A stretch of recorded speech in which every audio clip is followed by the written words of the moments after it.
What up, everybody? So, this is my first installment of the Black Panther review. As mentioned in my previous video, I will break down my review in four different parts. So, this one is the Black women in Black Panther. So, the four women that were shown in this movie were, in regards to T'Challa, were General Okoye, Nakia, Princess Shuri, and Queen Mother Ramonda. And the reason why I love these black women, aside from the fact that they're dark skinned, and we'll get into that later on, is the fact that they have strength that comes from within. I've noticed that in a lot of movies or even television shows that depict black women, their strength comes from a source of pain, specifically them being hurt either by a black man or even a black woman. It just comes from a source of pain. And I don't mean to knock that down because everybody's story should be told. But I just love that these four black women, their strength was just, it came from within. They didn't have to go through some sort of trial or tribulations to have that strength. Um, for example, Princess Shuri, her strength comes from her knowledge. Nakia, her strength comes from her love to help other people. General Okoye, her strength just comes from her loyalty to the throne and to Wakanda and fighting to protect Wakanda. And of course, even though we didn't see Queen Ramonda that much in the movie, her love just comes from, of course, her love of Wakanda and her love for her children, T'Challa and Princess Shuri. Um, and I hope I'm not going to offend anybody by saying that. I just, like I said, I just love the fact that in most television shows, in most movies, a black woman, she only has strength if she's been hurt, specifically by a black man or whoever, or some sort of relationship. That's one of the problems I had with the movie for colored girls. I'm like, Jesus Christ, is everybody going through some sob story or something like that? But with Black Panther, these black women specifically, they just had this strength that just came from within. They didn't have to get hurt by another man or something like that in order to have that strength. So I really appreciate that from them. The next thing I'm going to talk about, and I'm going to highlight it even more in my other installment of the relationship between the black men and black women in Black Panther, each woman had a specific role in regards to T'Challa.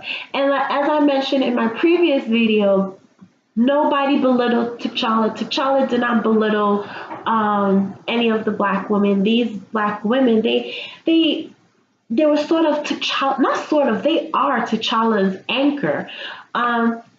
General Okoye, her job, she's the general of the Dora Milaje, the supreme elite army military of Wakanda, and it only has women in the military, and I think that's a very powerful thing to see since Wonder Woman, basically.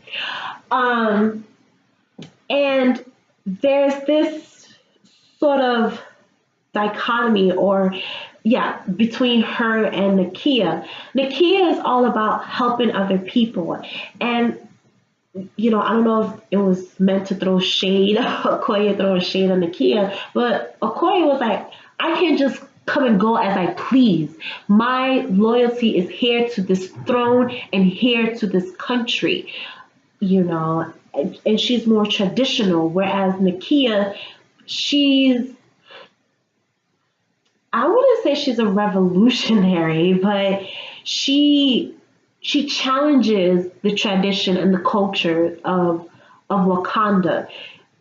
And a lot of people have brought this up, and even when I discussed it with my friends, Nakia and Killmonger, they did have the same type of vision of what Wakanda should do with their resources, just that both of them had two different methods of accomplishing that goal.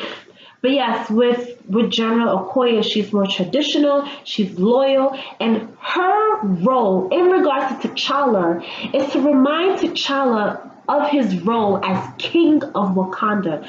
I saw Black Panther twice. I do plan on seeing it again sometime in the future, probably after I see, probably a week before Infinity Wars, I'll see Black Panther again.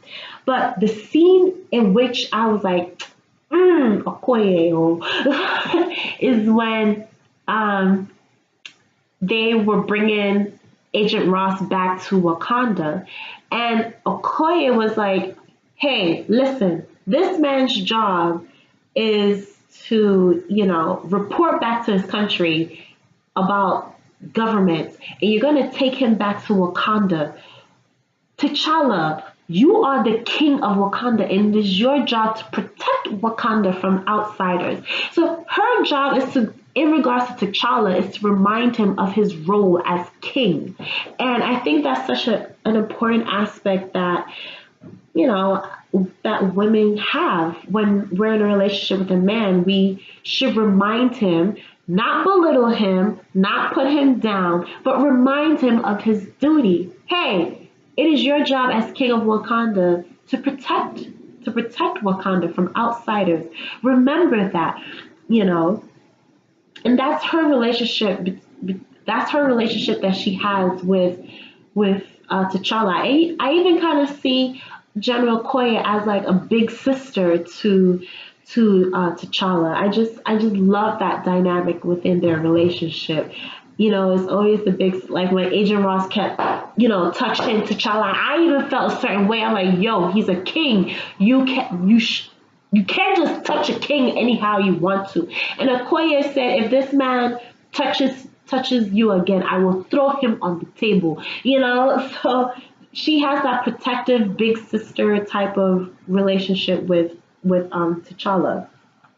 Nakia is the ex-girlfriend. Well, earlier in the movie she was the ex-girlfriend, but towards the end, she and T'Challa got together. And I would kind of like to know why they broke. I kind of have a suspicion as to why they broke up, because Nakia, she challenges Wakanda's tradition and culture, and T'Challa, he's the king. He's a prince. He grew up in privilege, so he's taken the teachings that his father and possibly his grandfather passed down to him, whereas you must keep with Wakanda's tradition and culture. And I think that is something that a lot of people go through, especially if you have African family, Caribbean family, even to a certain extent Hispanic family, how a lot of people, especially the younger generation, have this struggle with challenging traditions and cultures, or if they should just continue the tradition and culture.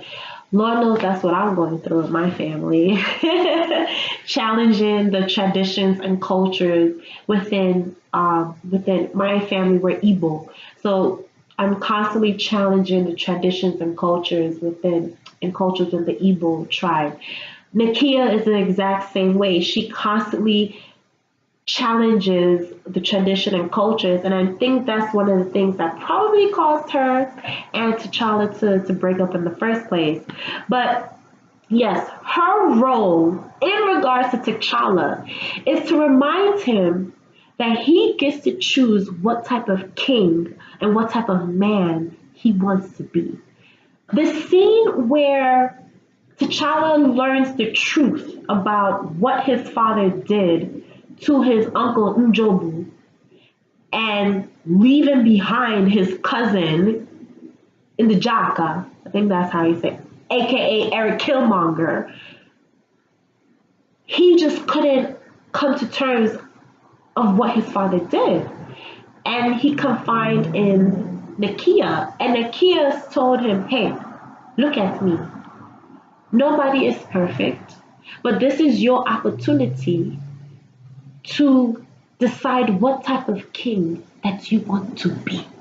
When she said that, I was like, Nakia, talk to your man. Well, in that case, your ex-man. Okay, talk to him, girl. Her role was, to remind him that he has that option. He has that choice to decide who he wants to be as a king. And he doesn't have to follow his footsteps to the exact T. He gets to form his own pathway, his own journey. And yes, he could incorporate the teachings that his father, his grandfather, and so on passed down onto him. But at the end of the day, T'Challa is his own man, and he has that option to decide what role he wants to play. Is he going to continue to isolate Wakanda, or is he going to change Wakanda into and lead it into, into the 21st century? And I just love that scene between Nakia and T'Challa when she gave him that option. Um, so yeah, Princess Shuri. I think she and M'Baku were the breakout stars in this movie. So Princess Shuri, she is the little sister to T'Challa. I think in the movie she's 16 years old. I think the actress that plays her is 24 years old, but in the movie her character is 16 years old, and she is just a delight. She represents the millennial, not the millennial. I keep forgetting I'm a millennial and I'm about to be 30. I think it's Generation Z. That's the generation that are the teenagers. Like my niece and nephews, they're teenagers now. They're Generation Z, if I'm not mistaken. So she represents that younger generation, and she does remind me of me if I had so much confidence in my abilities. I know it's so stupid. I know I'm going off on a rant right now, but um, I do consider myself a mathematician. I have a bachelor's in applied math and I have a master's in math education, but I am my own worst enemy. I have so much self-doubt within myself, and I am working through that. I have been going to therapy. I'm working through that self-doubt that I have within myself, because my dream is to be in the classroom teaching kids math. That's my dream. And just seeing Shuri, her in the lab, just putting things together and figuring out how things work. And she is the mastermind behind how Wakanda is utilizing their valuable resource, which is vibranium. Oh my God. The second time I saw the movie, I did get a little emotional. I was like, yo, that could be me if I wasn't doubting myself all the freaking time. And that's who Shuri is. She has a wit to her. She's so intelligent. She is the mastermind behind the technological advancements of Wakanda. And I hope Princess Shuri encourages girls, specifically women of color, specifically Black women, to go into those STEM fields and do something with it. I just love her. Her role in regards to T'Challa is to basically have his back. She is her brother's keeper. Isn't that what the poster said about her? She's her brother's keeper.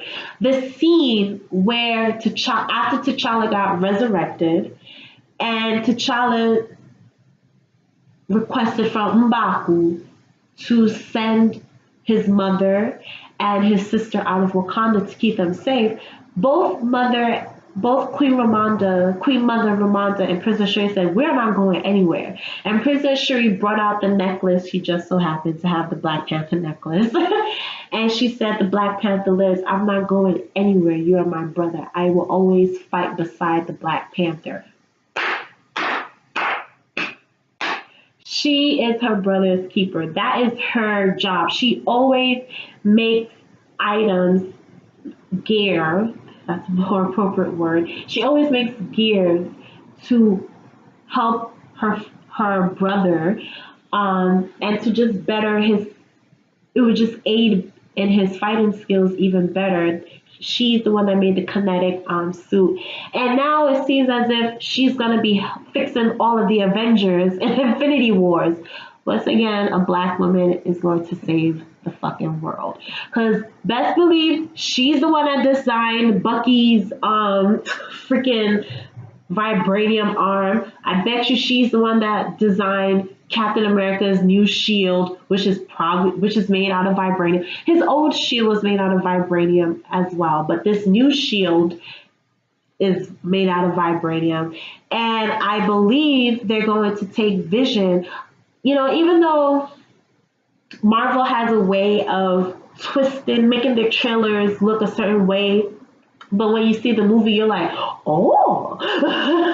But it seems as if they're going to take the Avengers are going to take Vision to Wakanda, and Shuri is going to figure out a way to keep Vision alive, despite the Infinity Stone probably being taken away from him, because the only thing that's keeping Vision alive is that Infinity Stone. So probably she's going to figure out a way for Vision to stay alive even without the Infinity Stone. You know, once again, Black women to the rescue. Okay, and last but not least, Queen Ramonda, Queen Mother Ramonda. I keep forgetting to put the mother in between the Queen and Ramonda. But anyways, her sole job is basically to remind T'Challa of who he is. The scene where he and M'Baku are fighting each other, and M'Baku starts getting the upper hand in the fight, and Queen Ramonda yells, "Remember, show him who you are." Or did she say, "Remember who you are"? Basically, she's telling her son, remember who you are. Because once you remember who you are, you can overcome any obstacle that comes your way. Case in example, Moana. When Moana wanted to give up taking the heart of Tafiti to the volcano guy, I forgot the name, and she was ready to go home, Maui left her, you know, and she was like, you know what, I'm done. What happened? Her grandmother came. And she sang to Moana and she said, "Moana, do you know who you are?" And Moana said, "I am the daughter of the something chief." Da, da, da, da, da. And she started singing, we're descendants of voyagers. And she started singing, and at the end of the song, what did she say? "I am Moana." And that's when she went inside the water and got the damn heart of Tafiti. So let that be a lesson. As long as you know who you are and where you come from. I was like, woo, I'm preaching up in here. As long as you know who you are and where you come from, you are able to overcome any obstacle that comes at you. And that is what Queen Ramonda does. Every time when T'Challa faces some sort of challenge, she is there to remind him, hey, do you know who you are? Show them who you are. And sometimes my mother does that to me as well. Do you know who you are? Do you know where you come from? Do you know who your grandparents are? And then she goes off on a tangent. But anyways, that is what Queen Ramonda does. And when when she said that, it just ignites something in T'Challa, and that's when he started saying, "I am Prince T'Challa of Wakanda. I am the son of T'Chaka," da da da, all that stuff. So that is her role in regards to T'Challa. And I think these four women, if Black men watch this and they see these positive influences that these four women have, General Okoye, her role in regards to T'Challa, remind him his role as King of Wakanda. Nakia, remind T'Challa that he gets to determine what type of king, what type of man he wants to be. And of course, for the better, not for the worse, but for the better. Princess Shuri, she has his back all the time. And Queen Mother Ramonda, she reminds T'Challa to remember who he is and where he comes from. If those four things is to men, Black men specifically, if you can get one of those four things in a woman that you interact with, you lucky. And black women, I don't want to, God, I don't want to offend anybody, but we black women, should I keep this thought to myself or should I say it? You don't have to belittle a man in order to show how good you are. And it's vice versa. Men don't do the same thing, but don't lay out, don't say, oh, you ain't shit, da da da, or don't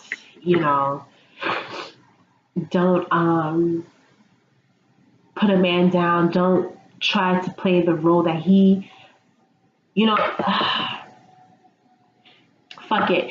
Don't try to play the role of a man when you're in a relationship with a guy. Let him do the things that he's supposed to do as a man. And I know with feminism and all that stuff, we tend to want to show our strength, but we have our own strength as women. There are things that we can do that men cannot absolutely do, and we should embrace those things that we're able to do that men are not able to do. And General Okoye, Nakia, Princess Sherry, Queen Mother Ramonda, they were able, even though they were feminine and beautiful. God, Nakia, Lupita Nyong'o looks so beautiful in this movie. They still had this strength, and even though they had that strength, their strength did not in any way put T'Challa down. If anything, it uplifted him. And in a way, vice versa, T'Challa sort of, and I know some of you are going to say, well, when is somebody going to uplift me? I think that's the strength that we have, that us women have in general, but specifically black women we have. We are able to uplift ourselves, and we are also able to do that for the men, well, the good men in our lives, because there's some men that don't deserve that.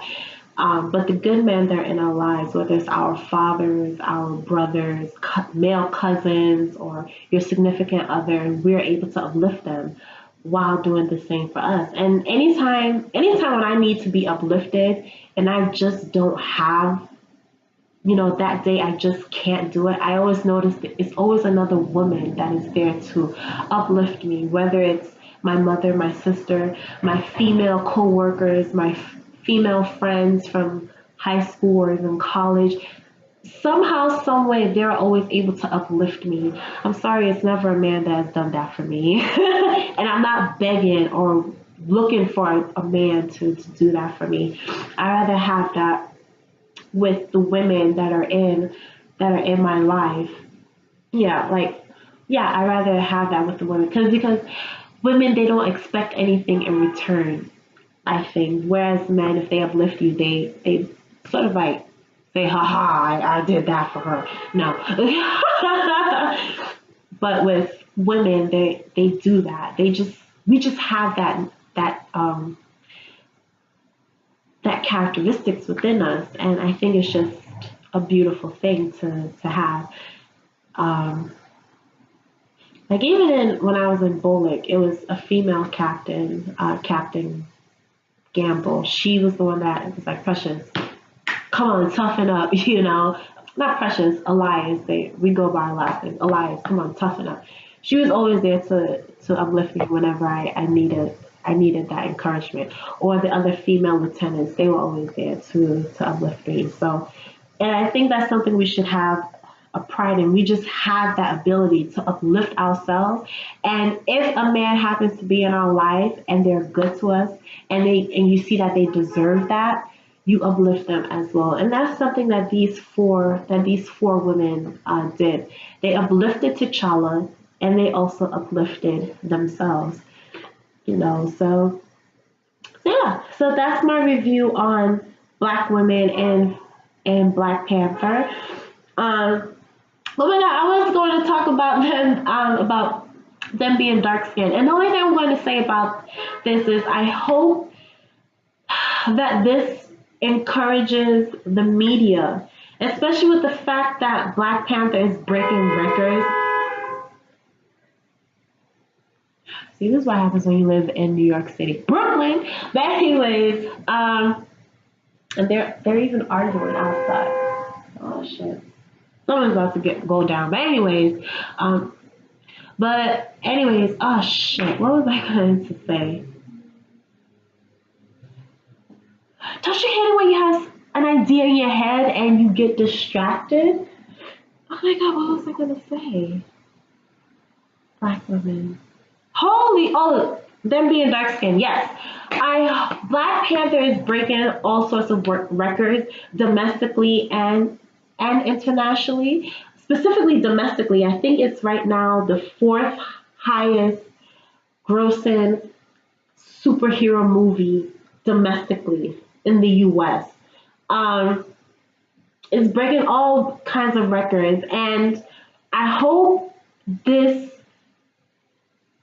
encourages the media to put forth dark skinned people, specifically dark skinned black women, in their movies and in their and on television shows, and not just put them in there to be the token black girl. Because most of the time when they do put a black woman, specifically a dark skinned black woman, well, I can't even say specifically because I've seen it I've seen it with brown toned black women and even light skinned black women. Whenever they put a black woman or girl in a television show or in a movie, she always plays the best friend to the white main character.